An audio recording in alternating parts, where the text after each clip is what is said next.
Bible at a certain time span, lots of things have happened in the past that led to that. And with the book of Nehemiah, to understand where those people were, why they were there, you need to go back and have a look at the whole picture. Yeah. So that's what I've done. So if I take you back 4,000 years before Christ, don't be concerned, I'm getting to the point. Okay? Okay. So, excuse me if I read the page.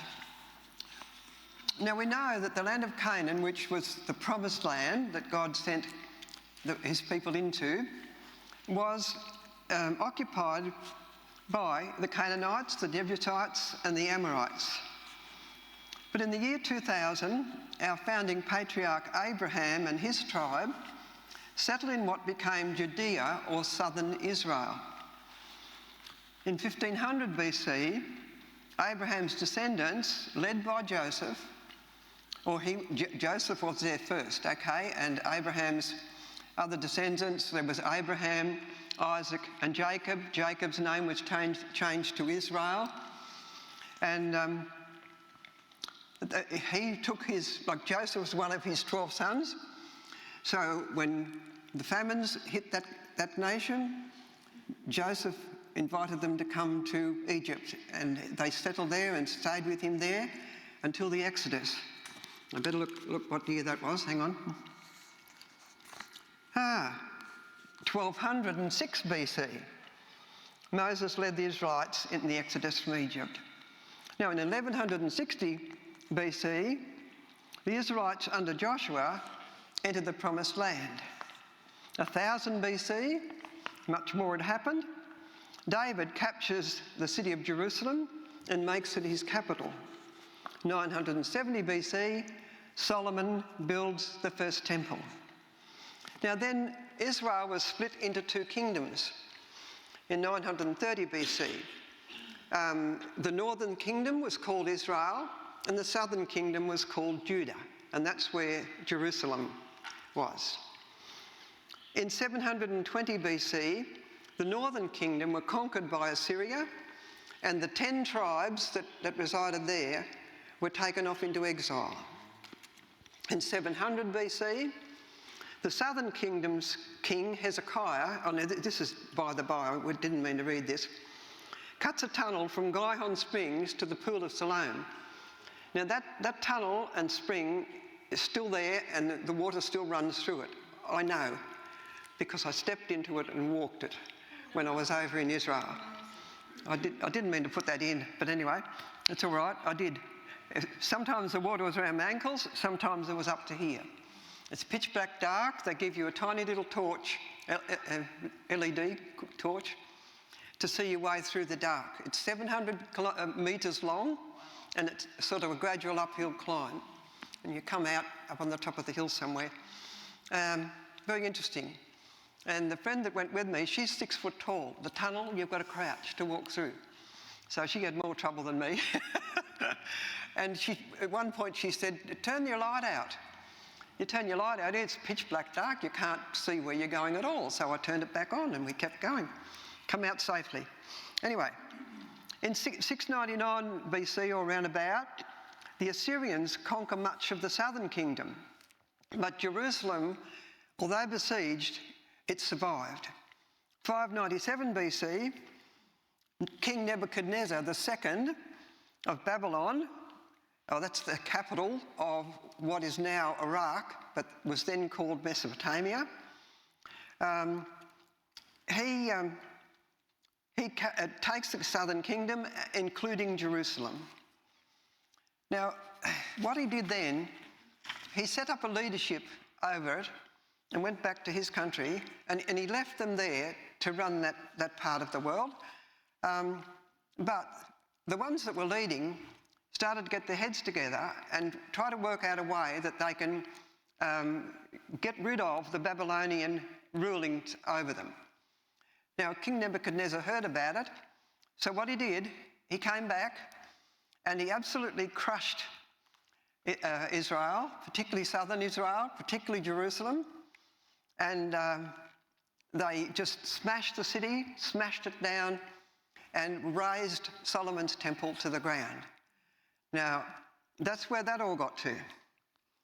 Now, that was all of that area that Nebuchadnezzar took. It wasn't just Israel, it were many countries around, was the Babylonian Empire. Now, later on, in 539 BC, another warrior rises up out of Persia, and his name's called King Cyrus the Great. And he was quite a formidable foe to all these other kingdoms that had set up. And he turned things around completely. He conquered the whole Babylonian Empire, all of it, all the countries that Nebuchadnezzar had taken. He conquered a lot of it. So that brought Persia and Mesopotamia and all other countries, Syria, everywhere, all around there, brought it under his reign. Now, he was a pretty good king, and the Jews quite found favour with him, and he allowed them to return from captivity, and they could go to wherever they wanted. Many of them went back to Israel, and those first group that went back there rebuilt the temple. Many went to Persia, which is now today's Iran, because that land was considered a place of safety and prosperity. Now it's thought, now we're coming up to the start of the book of Nehemiah by now, it's thought that Nehemiah was a descendant of those who chose to go to Persia. He was born in exile, likely in the Persian city of Susa, and grew up in the Persian Empire. He was the son of Hakaliah of the tribe of Judah. And his Hebrew name means Yahweh comforts, or consolation of the Lord. And the book of Nehemiah is largely a first-hand memoir of the events told by Nehemiah. And that's why it reads the way it does, and that's why it's got so much detail in it. And at the time of this book, Nehemiah was a cupbearer to the Persian king Artaxerxes. Now, I'd like to just add a little bit of additional information, if you like, to what it meant to be a cupbearer. Now, at first thought, a cupbearer, you think, well, you know, he had to do something to do with giving the wine or whatever to the king. Well, that was only part of his duty. A cupbearer, it wasn't just a servant role. Sure, he had to taste the wine or drink before it was given to the king to make sure nobody had put poison in it. So his life was at risk if somebody had done that. He had key responsibilities and roles. Firstly, the protection of the king from plots and poisoning, but also he was a high-ranking official, a trusted senior official of the king's court. He had access to the monarch most every day, and by doing that, it made him put him in a position to be able to facilitate and to have requests and petitions brought before the king. He was also a trusted advisor in a position to even influence government decisions. Now, this is a high-ranking official living in the palace. And along comes, I'll just give you this little bit, it demanded loyalty to the extreme, as they were responsible for the monarch's life. So that's not just somebody with a cup and sipping wine, is it? It's a lot different to that. He was very respected and very much, I would say, the king thought the world of him. Now, the story opens up in Nehemiah, being visited by his brother Hanani, who had just come from Judah. Now, Hanani told him of the situation in Jerusalem. The people are sad, the walls are broken down, the gates are burned, and it really distressed Nehemiah. And the first thing he did, he dropped to his knees and cried. And he went into mourning for several days. He wouldn't eat. He was sorrowful, and he was spending a lot of time before the Lord in prayer. Now, as we learned last week, he repented. He repented first for his own self, and then for his family and his people. And he asked God for his mercy to be upon himself and his people. He also asked for favour with King Artaxerxes. Now, the king noticed his countenance had dropped. Do you know people who, when they're not happy, their countenance can drop and you can notice it? I know of some such people. Just wear their inner feelings on their face. And that's how Nehemiah had got. And the king asked him, now what's the matter with you? Are you not well? So Nehemiah told him the situation back in his homeland. He was disturbed that the burial place of his ancestors was in total ruin. And so King Artaxerxes asked him, well, how can I help? And Nehemiah wasn't backward in making some requests. And the king offered to do all that he could. So he asked, first of all, he wanted safe passage through all the provinces on the way, from Susa to Jerusalem. He also asked for beams of wood to be used, I think partly on the doorway to the temple, I think it was, but also on the gates, the beams across the gates and the gates themselves. Now, Susa was 900 miles from Jerusalem. Now, if you can picture this in your mind, the trip from Adelaide to Sydney, that's about how far it was. But of course, they didn't have fast cars then, and they're travelling with camels and donkeys and other things. They're dragging timber. Just think of it. It'd be quite a procession. They'd have to stop to water them and all the rest of it. Now, during that journey, they struck opposition. Now, isn't it just like it? God sends you out to do something and you get opposition. So you don't buckle under that, do you? Eh? If you know anything, you don't buckle under that opposition. You find a way through. But it was through the governor of Samaria, Sanballat, and Tobiah, who was an Ammonite official. They were terribly angry that someone had come wanting to do and do good for God's people, the Israelites. That's the first mention of them. We'll hear more. Now, after Nehemiah arrived in Jerusalem, this is what he did. And it's what I would do if I was Nehemiah too. He got up at night, he got on a donkey, and he rode all throughout the city, inspecting the damage. He rode all night. He came back just before daylight, and he had been able to go out and assess the whole of the mess and get a picture in his mind how he was going to go about fixing all this mess. So when he got back, he cast a vision to the people. You see, this man had an ability. He had an organisational ability, and he also had an ability to inspire others to pick up a vision and to do the vision. So this is what he said to them. This is his vision. Truly, Jerusalem is in a mess. The gates have been torn down and burned, and everything is in ruins. We must rebuild the city walls so that we can take pride in our city again. That's what he threw out to the people. I'm just sort of feeling maybe we could throw out, something encouraging all of us to, build something here, because we are building something here, week by week. Then the people answer. Now, these are Jews, priests, nobles, officials. What do they answer him? Let us rise and build.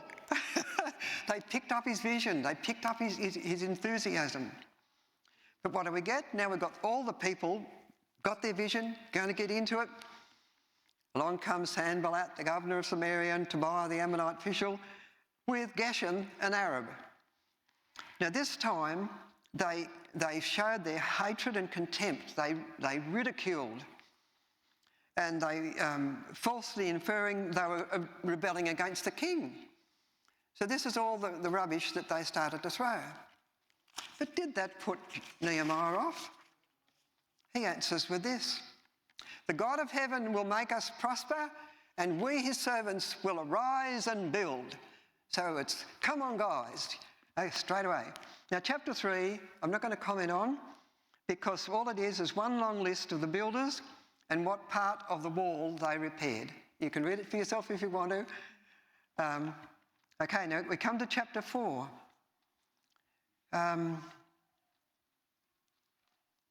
What have you got? We've got Sanballat and Tobiah continue their criticism and ridiculing. Meanwhile, the walls have been built to half its height. Now, I just had to know how high that was. What was half the height? So I needed to know the height of the building. I know from walking around it, it's awfully high. Well, I found out it's 25 foot. So they'd actually completed the building right around the city, 12 foot high. That's the height of some of the bedrooms in my house. So that gives me a bit of an idea. So then the enemy began plotting to come and fight against Jerusalem and to cause confusion. So the Jews went into prayer. They also set up a guard. And then seeds of doubt crept in, and fears. Then there was complaints by the workers. "Oh, we're getting too weary, all this work, and well, how can we do all this?" And fears and doubts began to creep in. So very quickly, a defence strategy was put in place, and the work on the wall continued. Half of the servants were armed with spears, shields, bows and armour. Workers on the wall worked with one hand on the job and one with a weapon in their hand. The builders had swords girded at their side. Many guarded by night, then worked on the wall by day, not even stopping, and get this, to change their clothes. It was just work day in, day out in the same outfit. They were so determined to get this job done. Now, chapter 5 starts a different tack, and Nehemiah is faced with some housekeeping. This happens everywhere, but the people were beginning to complain about unfair treatment by the Jewish leaders. They were making too big a demands on them. They were asking for taxes and payment and for their children to work and all this sort of thing. And anyway, Nehemiah had to come and speak to the leaders and encourage them to lead by example. And by that he meant, by this time, Nehemiah had been appointed as governor over Judah.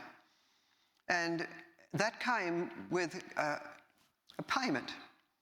There was what he could expect. He could expect to be fed and other things. But what he did, he refused all the benefits of the governor's role and got in and led by example. And so that wasn't laying heavy burdens on the people. Like this man's something else. He really is.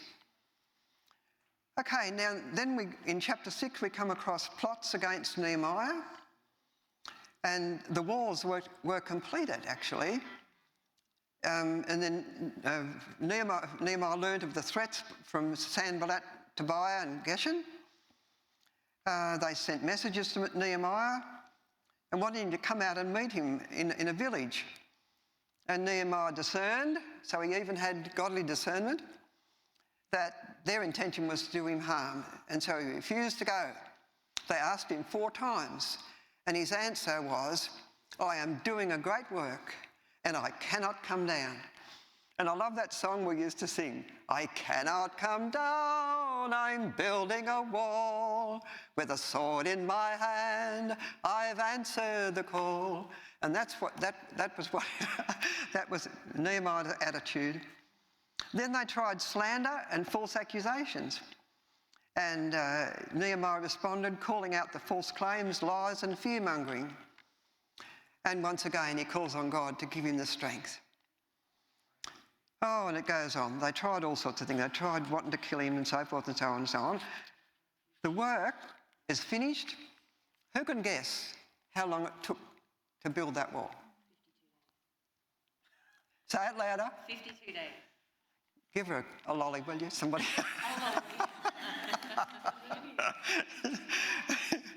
Oh dear. So the walls are rebuilt. The gates were hung. The temple guards and the singers, the Levites, all assigned to their work. This is all through chapter 7. Nehemiah appointed his brother Hananiah to be the commander of the fortress because he was a trusted soul and respected God. Now this is how they set things up then. The gates, they weren't to be opened until sunrise, and they were to be closed and barred before the guards got off duty at sunset. At night time, the procedure was people to stand guard on the walls and other people to stand guard near their homes. Now, these are interesting figures. A total of 42,360 people had returned from captivity by this stage, and among them were 7,337 servants and 245 musicians. They brought with them 736 horses, 245 mules, 435 camels, and 6,720 donkeys. How's that? Also, it mentions there that the people gave many gifts for the refurbishing of the temple, and everything was set up beautifully in the towns all over Judah even. Now, I want to talk about Nehemiah's success, how that came about, what caused him to have such success. Now, Nehemiah's work was accomplished through his active prayer life, providing a vision for his followers. He has also used his closeness to the king to get a lot of help, but he was role modelling to the people. He was adaptable and he had a lot of foresight. Furthermore, he paid close attention to his followers' needs and was tenacious in accomplishing his goals. Nehemiah was willing to give up the comforts of a palace in order to help his people. And he was chosen for his organisational skills and ability to inspire. His life demonstrates prayerfulness, courage, compassion for the oppressed, integrity, godliness, and selflessness. The overall story of Nehemiah is that he not only restored the walls in the city and its gates, but together with the prophet Ezra, he was active in reviving the spirituality of a nation and see it restored. That's the story of Nehemiah. What do you think of that?